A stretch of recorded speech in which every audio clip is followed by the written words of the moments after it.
Why don't you just start by introducing yourself however you want to introduce yourself? Oh my. Alright, hi, I'm DJ Joe.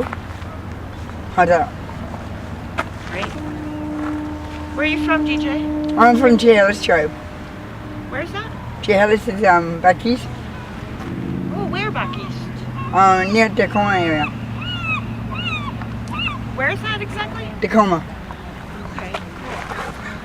And how long have you been in Vancouver? I've been down here 24 years. I've been down here. I came down here 24 years ago. About my cousin, she was murdered down here 24 years ago, and there's still no closure yet. There's no closure, and it's hard on the family, for anybody in the downtown east area around the world that are suffering. I'm trying to get closure to when our family members passed away. My cousin was murdered 24 years ago, left 3 kids behind, and it's been very hard on them, and harder on me because I get to see my nephew, and he looks identical to his mom. When he grows his hair long, he looks exactly like his mom. He's got the same features and everything in his face. And when I see him, it's hard when I see him because he had his hair grow so long, he looked like his mom. He used to call him Martha. That was her name, and his name was Albert. But when you look from behind and they're walking in front of you, and his hair the same length, it was very hard to find out who he was until he turned around. And I still haven't gotten closure yet. She was murdered down here 24 years ago at the Roosevelt Hotel. Hello, I'm DJ Joe. I'm from the downtown east side.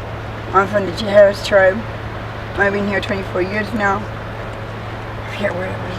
Oh yeah, I've been down here 24 years now because my cousin was murdered down here at the Roosevelt Hotel. Her body was found 3 days later. I got a phone call from my niece and nephew saying that the mother had been home for 3 days. She was missing, and they couldn't identify who she was, so I had to go identify the body to find out who she was and find out it was my cousin. Apparently she was beaten and raped, and she had 8 weeks of heroin, stuff in her arm. She wasn't even a drug user. And it hasn't been closed. It's still an open case. I still haven't got any answers, and they found the person yet that did it. As far as I know, she came down here to meet somebody for dinner, and a gentleman invited her up to his place to have beer, and then he slipped something into her beer, knocked her unconscious, and then I don't know anything more than that, and I wish I could get closer to this for the not just for my feelings, but for the kids and the rest of the family. The family doesn't know how to go about this and how to deal with it right now at the moment. I'm still trying to deal with it because I live across the street from the Roosevelt Hotel. Every time I look at that hotel, I think of my cousin, thinking that they're going to get closure to this. I haven't had a closure yet in 24 years. I'm really sorry to hear that. I just wish that we could get help down here for the Aboriginal women, because as far as I know, I remember the first Aboriginal woman that went missing down here in 1978, and it still hasn't been closed yet. Here, and not just down here, around the world for Aboriginal people, because I've noticed that when one of our sisters or brothers do pass on, we don't get closure, we don't get the help that we need. When we do ask questions, nobody wants to be there for us. Because when my cousin went missing for 3 days, we couldn't find her. Well, it was very hard. And when that first girl went missing in 1978, she found out that she was Aboriginal, and she was only 18 years old. And the thing is that they only had to search her for 1 hour. But when it becomes someone else or my family, they have to search her and make a big media out of it. And when it's First Nation people, we don't get the help that we need. And I wish that we can get closer to all the sisters and brothers that have fallen already and that we have lost through the years. What advice do you have for someone who's going through something similar like this? Well, we definitely need to try and get closure and need help as best that we can get down here.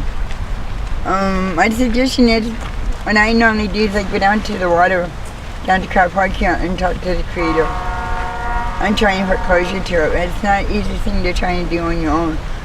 What we need is we need to get more support for people down here and around the world, for Aboriginal people more than anything right now. Again, we're struggling, it's hard, but to try and move on and try and put our friends and family to rest. Because we can't get closure, and like we said at one of the guys said at the meeting, how are we supposed to get help if they don't want to help us? As for First Nation, Aboriginal people, why don't we get ours on the news too like the other people do? And it's slide it all in the newspaper, on the news for at least a week or two. And when it comes to First Nation people, we can only get one day. I only had to search on for 1 hour for that young lady. And we still haven't found it yet since 1978, and it's been very hard and very struggling for the family to try and put closure to it right now. How does that make you feel when you know that they put more effort into looking for non-Indigenous people? Well, when it comes to the non-Native people, it's like they have more power and they have more attorneys to help them, but when it comes to First Nation Aboriginal people, we don't get the help that we need. And I wish people would be there for us. We're human too, and we all bleed red, and the only thing is that we're all put on this earth for a reason. And we're here to help each other. We don't look at each other and judge people the way who they are and what they are and what they do. I think we're all human. I think we need help now, not later. I think I don't see why we didn't get the help then that we need now, because we have a lot of sisters and brothers that are suffering right now. That need to get closer to these things. Like with me and my family, 25 years is a long time, and still can't close that door and put my cousin to rest yet. It's very hard. When I walk through the downtown east side, I think I'm going to run into her one day. But you can feel her spirit, you can feel her around you down here still, in certain places where we used to hang out. And just feeling her spirit still, it's very hard. I want to put her to rest, and it's not an easy thing to try and do. Do you have a message that you would like to send to other families who've lost someone and may not have any closure? I'm just hoping that there will be somebody out there later on, after when the next generation, I hope they'll have help by then, and to put closure to their loved ones. It's not an easy process. I wish we had it right now, so we can put closure and put our friends and families and sisters and brothers to rest right now. And it's like, why isn't anybody here to help us? They're there for the other people, for the white people, but for Aboriginal people, we don't have any help right now. And we need help not now, not later.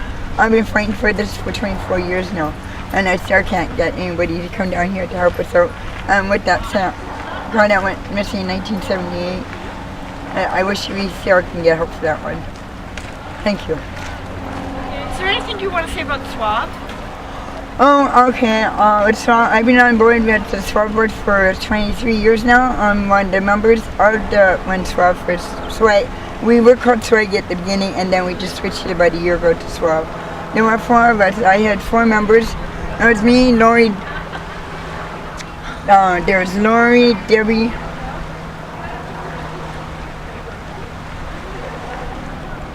Oh, hang on. No, that's the concentration now. Thank you, sorry. Okay, there were 4 of us, and I'm one of the members of SWAB. We were called SWAG for the longest time, and we just switched it about a year and a half ago to SWAB. What does SWAB mean? Sex Workers United Against Violence. Sex workers, oh no, sorry. I'm not with it right now. We're past on that one, sorry. I know it's like, I've been here, we got this going 24 years ago. There's 4 of us, 2 of my board members passed on. And there's me, Lori, Sherry, Debbie, and Lori. And there's like 4, and then 2 of our members passed on. So we do have another member, but she doesn't come to the meetings. And what does SWAB do? We're SWAB board members. What we do is that we try and help out the women on the downtown east side.